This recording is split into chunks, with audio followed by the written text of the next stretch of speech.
that have become part of the system, you get an outside perspective on that. So do you, in your respective papers, do that? Well, that's a good idea, but it rarely happens. And as long as the frame is, horse race versus issues, what's going to happen is that these reporters from specialty topic areas like the economy are going to get put into this box of, oh, you want to do issues coverage. Well, we'll do some of that, right? As opposed to saying, we just had a complete breakdown in the financial system in this country. And this campaign ought to be at least a discussion of what to do about that. And in my reporting, I'm going to make sure that everything I do advances that discussion. That idea, that kind of perspective, it's just not allowed. It just violates so many conventions in journalism that it's not going to happen. And that would be the promise. But we're still talking in some sense about newspapers sending reporters to cover the campaign and television networks sending reporters to cover the campaign. So much has changed, and in 2008 we were certainly talking about all these new forms, which some of you have worked for, and some of you are very much involved in. It seems like we're talking about them less in this election. Is that because we take them for granted? And to what extent are they filling the hole in coverage caused by the cutbacks at staff at some of the more traditional news organizations? Do you guys check Twitter to keep up with the news? I know Jay's on it. I mean, do you look at blogs? Are blogs providing some of this issue coverage? Are you familiar? I can say that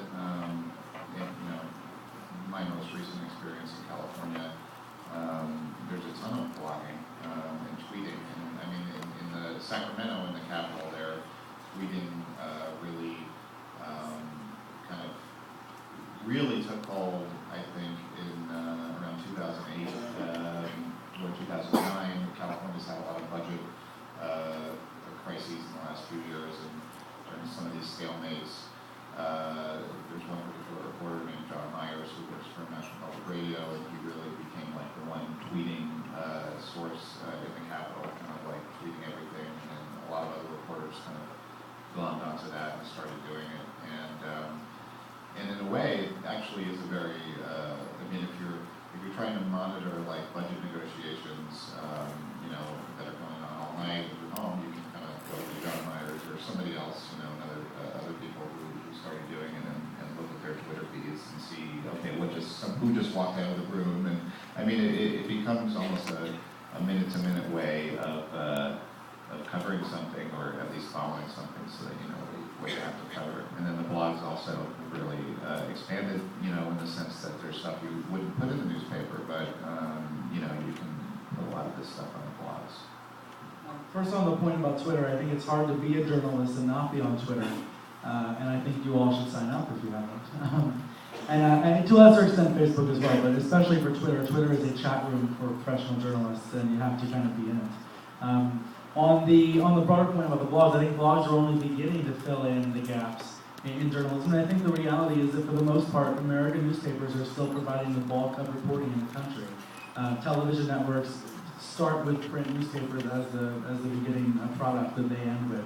And in a way, blogs are just our rough drafts for the next day's paper. At least for me, blogging is the rough draft for the next day's paper.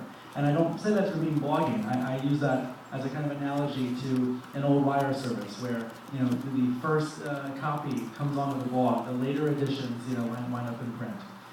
One point, though, on the notion of these kind of old media forces still being in charge. You look at Christine O'Donnell and Chris Coons in Delaware, and pretty much all the stories about that race have emanated out of old media. The debate this week where she made a comment about the First Amendment was a radio-sponsored debate. All the video clips of her have been from television. Rachel Maddow was the one to dig up the masturbation video for the first time, and that was aired on TV. And sure, it went viral online, but it still has to start, for the most part, with these mainline news organizations. I think their bloggers are beginning to seep into that, and we're better off for it. But for the most part, I think it still starts from these old line industry media outlets. Yeah, but I mean, those are a lot of the mainstream news organizations. Most of the ones that I, the other reporters that I would compete with, have their own blogs and they're doing things. And going back to the idea that the campaigns don't, they can go around the media now, and because of YouTube and on their own websites. I think that's true to a certain point. I mean, Meg Whitman, who's running for governor as a Republican in California, initially refused to talk to the press, and her, part of it I think was that her campaign was afraid she wasn't ready, and part of it was, they have so much money, they were saturating, the ads with TV with ads. But eventually, I don't know that there are that many people that are going to go to a campaign website, and like a lot of the videos that the campaigns will put out as like free commercials, they get posted immediately on some of the mainstream newspapers' blogs, and then they get distributed that way. Harley Fiorina, who's running for Senate, had this crazy video that was called Demon Sheep, which was produced by kind of a masterful guy named Fred Davis in LA. It was just really wacky. It did go viral on YouTube, but it also got distributed through almost every media outlet picked it up and put it on the blog. And so I don't know on their own, without our help, how successful they're going to be in getting their message out on their own. But one of the dangers of that is that with all these new blogs and the big newspapers having their own blogs, they just slap stuff up there the minute it comes out, and there's very little discrimination compared to the fact that you used to be much more discriminating in putting stuff. And I think the advice for young journalists then is you have to discriminate very quickly. You've got to be skeptical, and you've got to check this stuff, and you've got to do it really damn fast. I was frustrated a couple weeks ago when CNN fired a guy named Rick Sanchez a day after he said some stupid stuff on the radio that no one heard on the radio, but was picked up on the internet and went viral. I actually waited and decided not to rush a story online. But in the meantime, because I wanted to actually process what had happened and really spend some time writing it carefully. We're dealing with a guy's job here and all that. The homepage of the New York Times rushed up an AP story because they weren't happy that I was taking that time. So that lesson to me on that was I had to work faster, but still be as careful as I was trying to be. I think I'm starting to disagree. I think if there's a subject that I really want to know a lot about, not just get the basic information, I find more of that online, in blogs and in Twitter, which I'm just starting to learn how to use now, and some of that information is really smart. Yeah, it's put up fast, but some of it's really smart.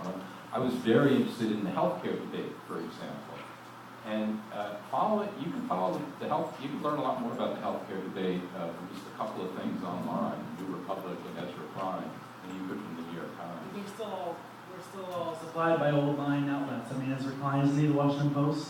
I mean, he's still, at the end of the day, it's still the Washington Post.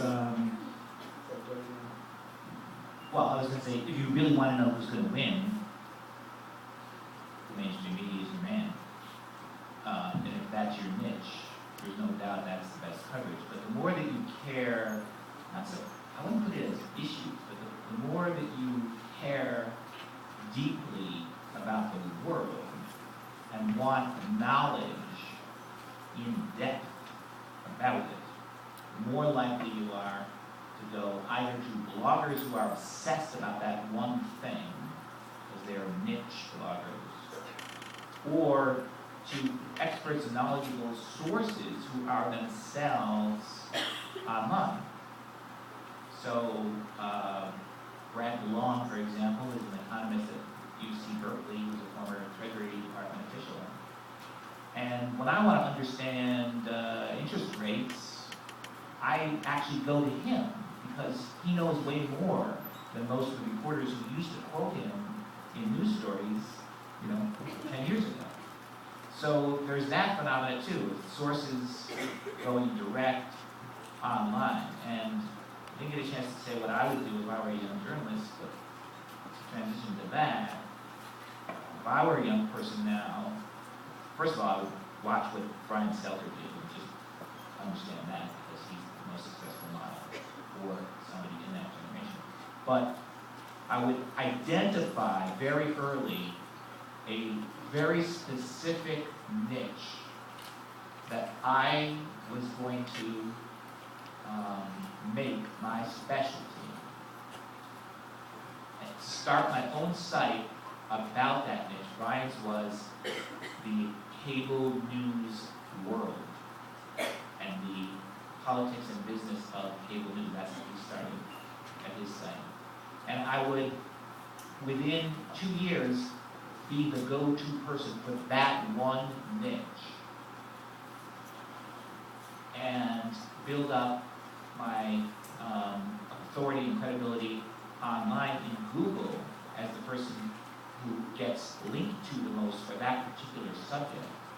And then once you have a niche that you are actually the main developer of, you expand it, you just build out from there. So Brian started with cable news, but then he started to just write about broadcast news, right? So you take your niche and you just push it out like you're expanding a house.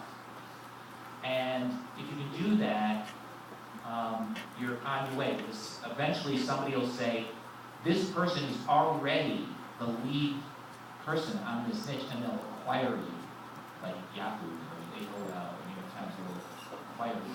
And it's happened, I can think of dozens of cases of people who have done it that way. The other thing you should do is buy your name online and put your blog there under your name. And no matter who fires you, you always have that. One thing, which interests me is and maybe it sounds old-fashioned, is that we don't hear and kind of talking about reporting, old-fashioned reporting, and in terms of how to succeed in your career. I mean, there's much more discussion about ranks on Google and blogging and all these kind of things that are format driven, which is clearly very important in terms of figuring out, how to market yourself and have a successful career. And if I were in your shoes, I would make sure to learn how to tell stories, in all different ways that I didn't learn when I was in journalism school, in terms of, both video and, the web and, regular writing and all these different things. But, what I was trained in basically was going out and finding stories and actually reporting them and talking to people. And, the best stories, as was said earlier, are ones that you find in places where other people are not, in packed journalism. But, I think fundamentally, regardless of the format, and this is something that I think gets lost, in the media today, with all the focus on format, is the fact that reporting is the same as it always was. I mean, if you're going to go out and find an original story, a good story, one that's going to move people, this involves the same basic skills of learning how to talk to people, get perspective, find out what's going on, and I think that's something that if I were you, as I'm learning all these different modes of new media, I would still make sure that I'm focusing on original stuff and not just the format. I think a lot of newspapers have lost that, and focusing on the format, they lose the content, the importance of the content. If I could tack one thought onto that, and on Jay's point, one reason why people are going to talk to you is if you're that expert in your field, even if it's a very niche area, even if it's a very small sliver you're the expert in. I see us moving somewhat toward a combination of the Brad DeLongs, of the experts that are not journalists per se, but they are experts in their field, and of journalism, the kind of reporter academic maybe. A lot of the best reporters of the Times view themselves, I think, in that way, the ones that have investigated stories for years. They're this hybrid where they're experts in the field. And I think some of the best journalists going forward are going to be those. They can speak with the authority they would gain from years of covering something. Which is why every undergraduate journalism major at NYU is required to do what? Have another major in something else. Any questions from the youth audience out there? While you're thinking of questions, I have another one. Are the Tea Party people, should we call them the Tea Party? Are they right in not talking to journalists? aren't journalists suspicious of them? And can journalists with their backgrounds today cover that fairly? As a journalist, I'll say they're wrong not to talk to journalists. And I don't think that's doing it too much of it. I think it'd be better to talk to journalists. But there is, especially on the right, and if you spend any time listening to talk radio, watching Fox News, there is, a knee-jerk, reaction against, what's perceived as the liberal media. I mean, it's pervasive, and it stretches around the country. Just from having done a blog which reached a national audience at Politico, I mean, I got hundreds of hate emails every single week, and it was because I was writing about the media. It wasn't even just about me. It was just people just, as soon as they hear somebody's name who's on cable news, they just react viscerally, it seems. So I mean, I think they should still be talking to journalists. I think a lot of journalists, go about the beat. I got into an issue with Fox News and Bill O'Reilly over this issue because the National Tea Party convention they had in Nashville, and I knew a lot of reporters, folks at CNN, at Politico when I was there, went down there trying to understand what this movement is about with the best of intentions, and but then on Fox you have O'Reilly and others just saying, you can never trust a reporter; they're just gonna skew the coverage in some sort of way. And I wrote a long post about it, and he fired back on TV and called me a pinhead, I think.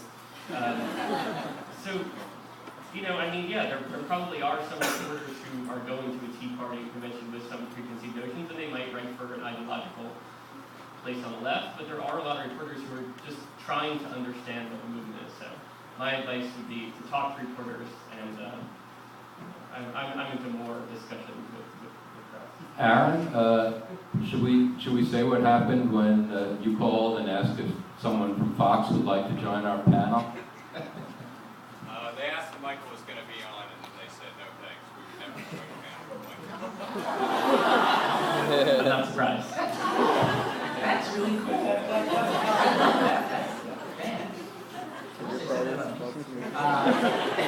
Here's what I think. There's two different ways of looking at the Tea Party. One is it's an uprising of conservatives who are seriously outraged about the budget deficit and the bailout and saving the auto companies and the growth